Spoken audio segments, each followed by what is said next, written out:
Yeah, I guess certainly gold investors have enjoyed a very long run in the gold price, as you suggested, well over 10 years. It's not surprising that perhaps this year will be the first where we've seen the price actually put in a negative return for the year. We do think, however, when you look out longer term, say at the 3 to 5 years that you're suggesting, that there will be certainly one key factor that we'll be looking to, and that's inflation. We do think that the programs that are currently in place that many of the governments around the world have got in place, and that is to stimulate economies through various activities, will in due course in fact stimulate inflation as the velocity of money starts to increase around the globe. We do think that that will in fact be one of the key factors that will probably push the price of gold higher over the period between 3 to 5 years from now.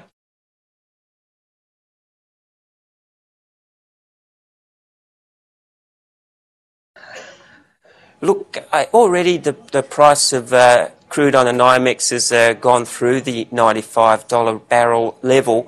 We do think that we won't see a price capitulation, however. Our range for the remainder of this year is a low of about $90 US a barrel.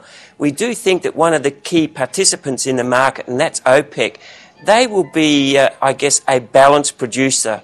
They are at the moment producing just over their 30 million barrels ceiling, and we do think that as we've seen a surge in US domestic production coming out of their shale boom, that OPEC will be quite happy to just slowly wind their production back towards that 30 million barrel ceiling.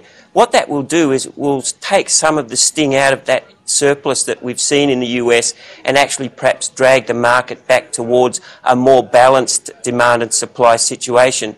So we'd have to suggest that, yes, the NYMEX crude price will breach the $95 barrel level, but we won't see it certainly probably breach the $90 barrel level for the remainder of this year.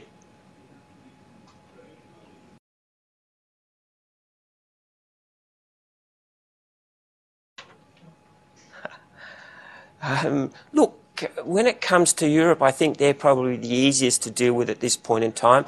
We're not expecting very much in terms of economic growth coming out of Europe through 2014.